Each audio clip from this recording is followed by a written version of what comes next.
Yeah man, special combination. Jocelyn Sheila, original tune. Yeah man, respect all time. Laissons parler les gens. Laisse parler les gens. Laissons parler les gens. Bienvenue sur le plateau de Laisser parler les gens. Vous êtes bien sur Radio Mboté, la voix de la diaspora africaine. Et pour ce nouveau rendez-vous, nous allons parler du Kwanzaa. Certains se posent déjà la question de savoir ce que signifie ce terme. Avec mes invités, eh bien, nous aurons l'occasion de vous l'expliquer.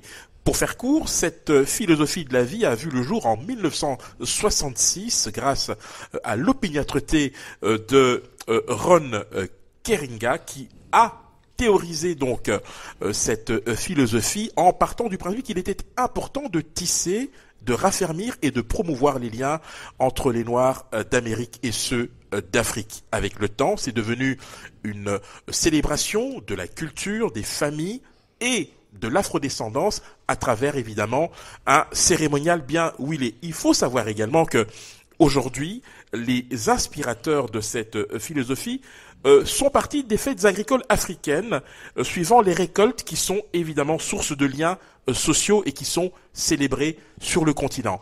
Je voudrais avec beaucoup de joie vous présenter mes trois invités. Maudit Ntambwe, bonjour. Bonjour.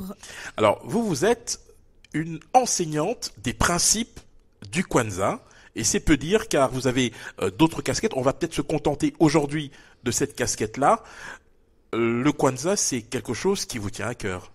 Oui, c'est quelque chose, je dirais plus que de tenir à cœur, c'est quelque chose que je vis déjà depuis un peu plus d'une dizaine, presque une quinzaine d'années maintenant, et c'est quelque chose que j'aimerais aussi partager avec d'autres, parce qu'en réalité, c'est une philosophie de vie, c'est une philosophie communautaire, c'est une philosophie économique aussi, qui nous est très adaptée, puisque vous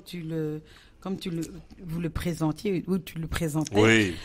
Docteur Morana Karenga, s'est inspiré de la vie agricole africaine, ou Kemet, de la vie africaine et de son rythme.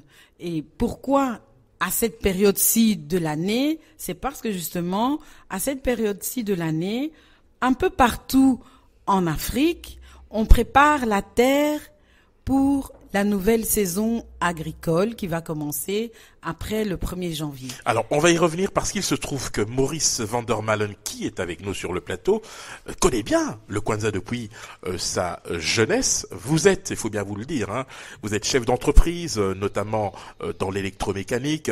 Vous êtes habité par le Kwanzaa. Je pense ne pas exagérer en le disant. Rappelez-nous au fond ce qu'a été cette rencontre dès votre jeune âge avec cette philosophie de la vie. Bon, moi je suis un villageois. Donc moi je suis né au village. Ça ne se voit pas. Hein. Et au village dans le Congo. Très bien. Donc dans notre Congo, les villageois, donc après avoir fait le semis, ils font la première récolte. Et la première récolte, on la présente aux autres pour dire voilà ce qui va nous nourrir ou ce qui va nous servir. Donc pour moi le Kwanzaa, c'est quelque chose que je connais déjà pour l'avoir vécu tout petit. C'est un processus de sociabilisation d'une certaine manière. On partage, on montre, on échange. Oui, mais c'est un principe de vie avant tout. C'est ça. Parce que le corps a besoin de se nourrir. Et pour se nourrir, il faut manger. Et la civilisation est née notamment de la domestication de l'agriculture. Donc c'est quelque chose d'important. C'est au-delà de la culture, c'est un principe de vie.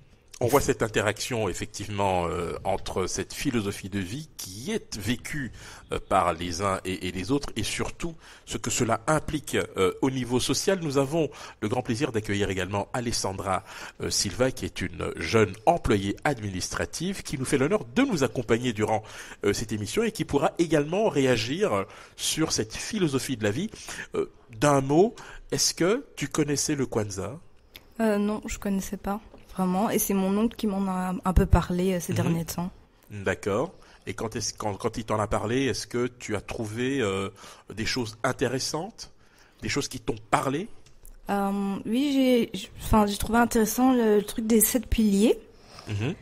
Et où ils expliquaient en fait que c'est chaque année qu'on rentre dans une nouvelle, à chaque pilier qui passe. Et il y avait des trucs pas mal intéressants qui m'ont intéressé. Du coup, j'ai commencé à un peu regarder sur Internet pour voir. D'accord, donc tu t'es informé. Alors, c'est ici le lieu effectivement de rappeler que le Kwanzaa se base sur 7 principes fondamentaux. Hein. On va peut-être les citer. Je parle sous le contrôle de Maudine Tamboué. Il y a l'Umoja qui est l'unité, le Kujishagulia qui est l'autodétermination, l'Ujima qui est le travail collectif et la responsabilité, l'Ujama qui est la coopération économique. Il y a également le Nia qui est le but ou le souhait, c'est selon, le Kumba qui est la créativité, et enfin Imani qui est la foi.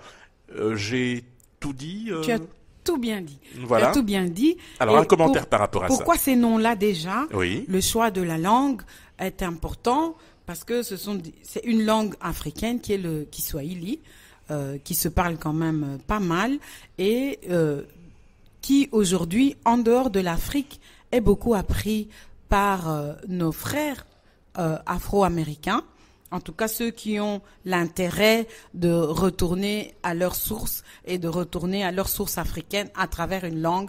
Beaucoup d'entre eux apprennent le Kiswahili.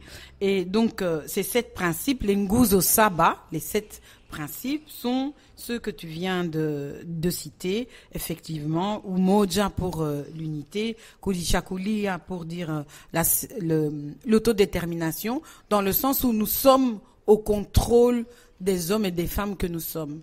Nous sommes ceux qui déterminons ce que nous sommes.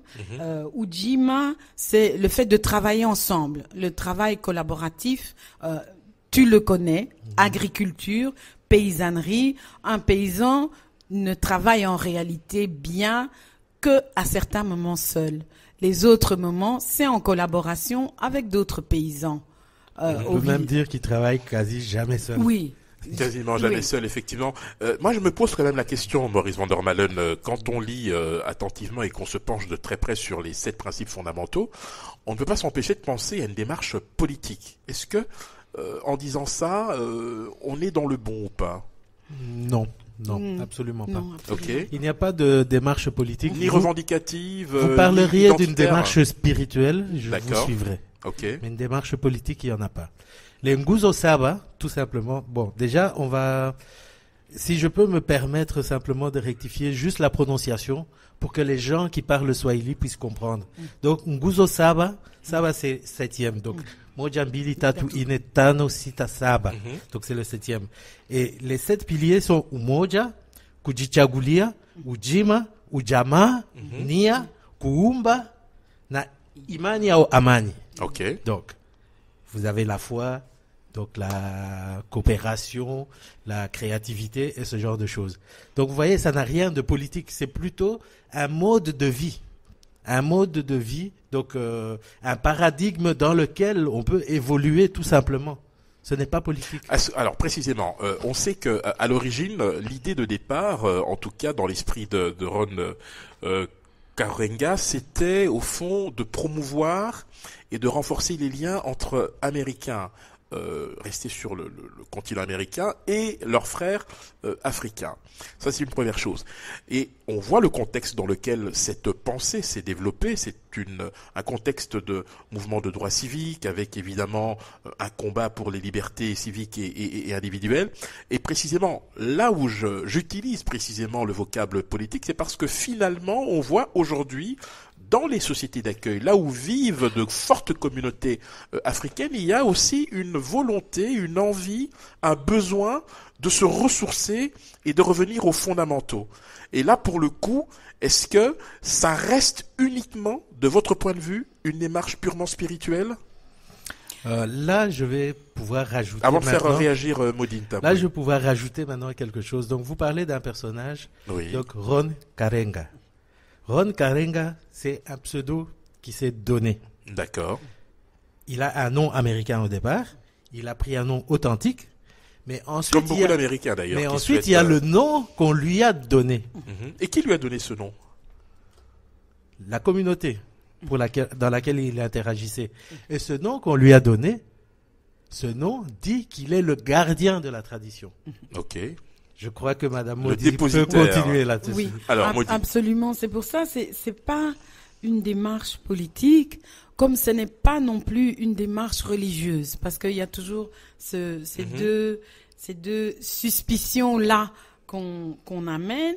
Mais ce qui est vrai, c'est que quelqu'un qui se recentre sur ces principes-là peut, dans sa vie active, opérer différemment, tant sur le champ économique que sur le champ politique ou philosophique ou religieux, parce que il aura à cœur d'être centré sur ce qu'il est en tant que Kemet.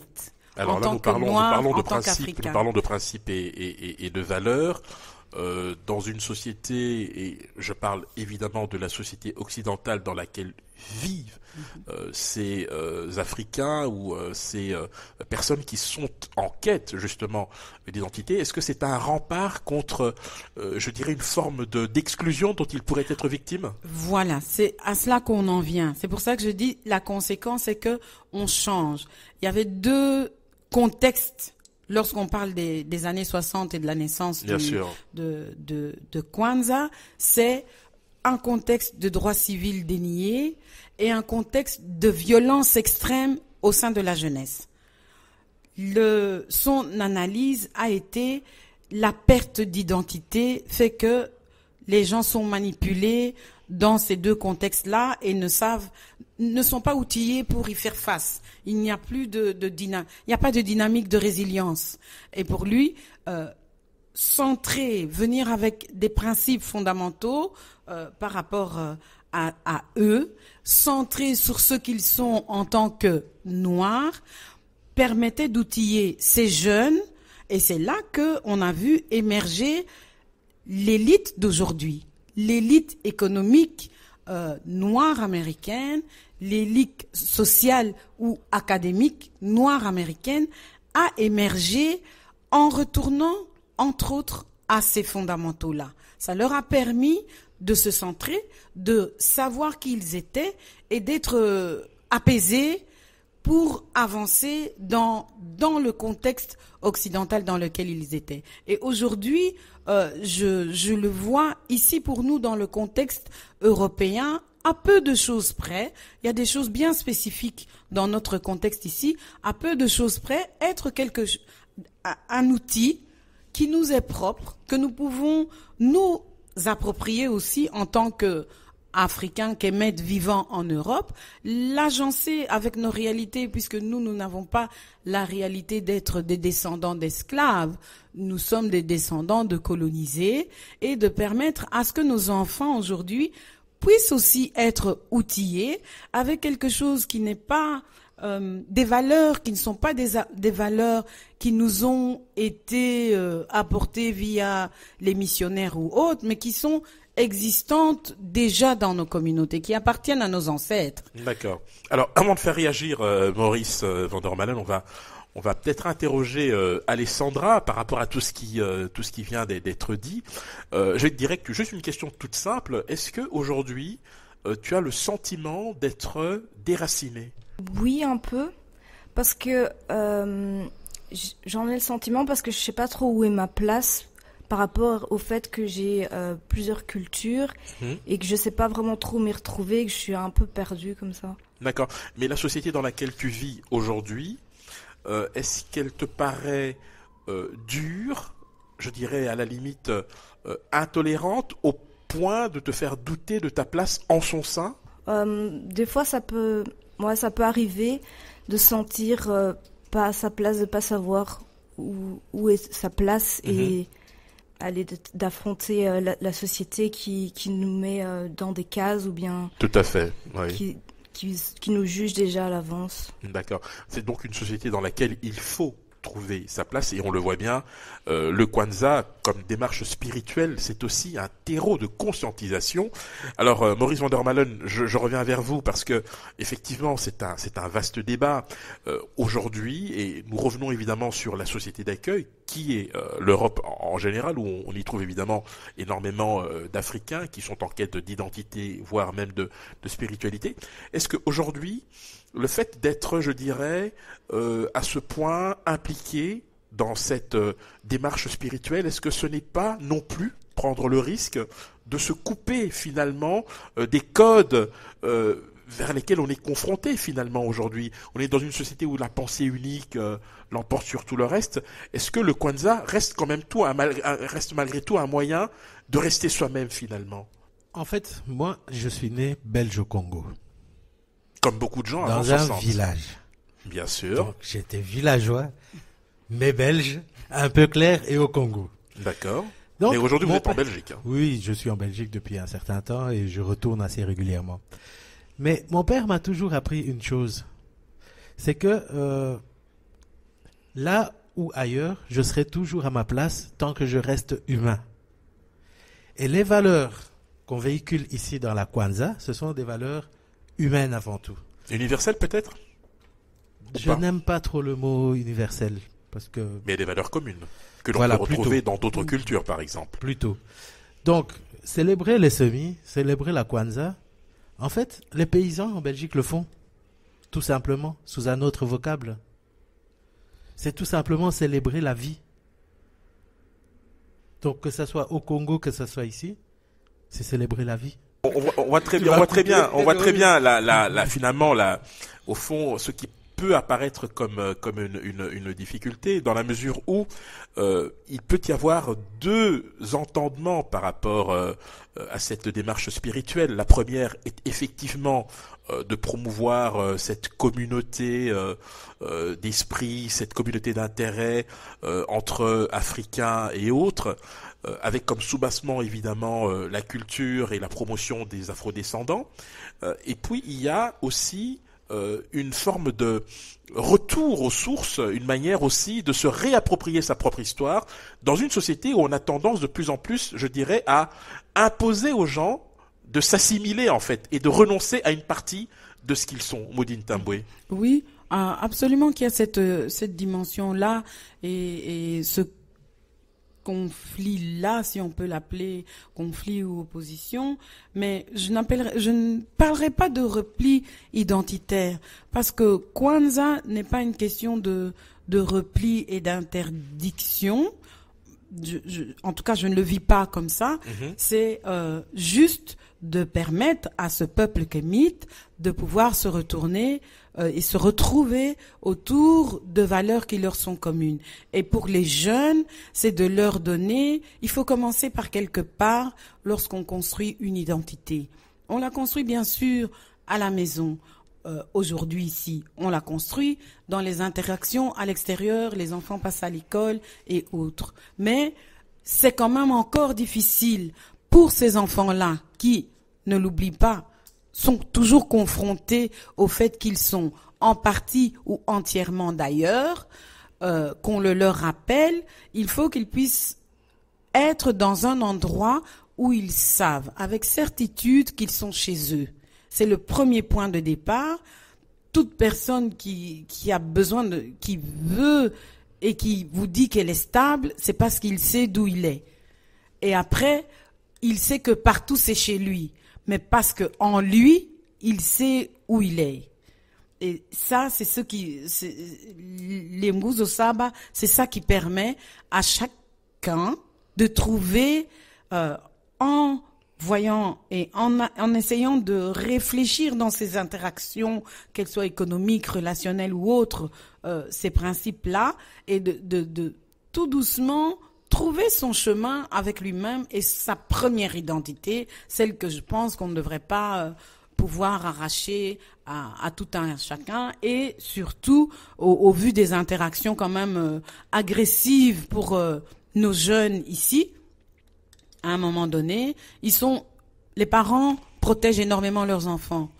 et veulent toujours les épargner à être confrontés à la dureté de la vie. Sauf qu'à un moment donné, et c'est ce qui explique parfois des enfants qui changent comme ça au moment de l'adolescence, de l'interaction et d'être confrontés avec des interactions violentes avec l'extérieur, ça va vous rendre des jeunes révoltés, violents, parce que ils ne savent pas où ils sont. Ils pensaient être sûrs de ce qu'ils étaient, sûrs d'appartenir à une communauté, et puis on leur renvoie que non, ça n'est pas le cas. Alors je reviens à nouveau vers vous, Maurice van der Malen. Je reviens sur les 7 principes fondamentaux. Alors quand on les énumère, l'unité, le travail, je vous fais grâce, je vais le dire en français, vous l'avez très bien fait en swahili, le travail, la coopération économique, la créativité, la foi, le but, l'autodétermination. La foi, c'est des valeurs universelles, même si vous réfutez l'expression.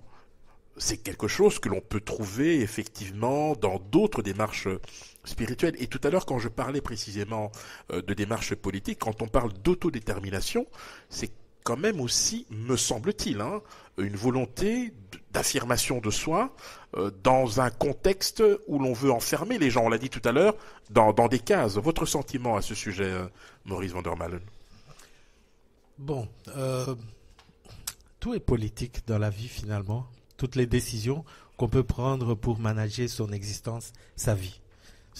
Donc, si je décide, par exemple, d'aller au marché pour faire des courses moins chères pour mon ménage, c'est une politique économique.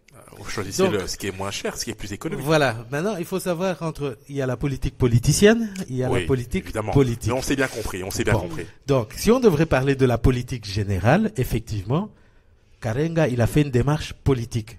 Puisque lui, il était il y avait un contexte, il y avait un contexte, voilà.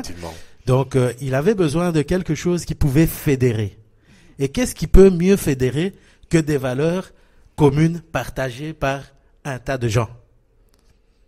Donc, en recherchant ces 7 piliers, effectivement, on pourrait dire que ce sont des valeurs partagées par plein de gens, plein d'humains. Tout groupe d'humains normalement constitué serait d'accord que l'unité, c'est une bonne chose. Que la créativité, ça aide, que la foi est utile parce qu'elle apaise les cœurs, elle apaise les sentiments et compagnie. Donc, dans ce sens-là, ce sont des valeurs qui sont partagées par tout le monde. Donc, on pourrait dire universelles. Moi, je n'aime pas universel parce que je ne sais pas si Mars est habité et qu'il y aurait des gens qui auraient les mêmes pensées que moi. En 2016, la question vaut son pesant d'or. On aura l'occasion d'y revenir dans quelques instants après une courte pause.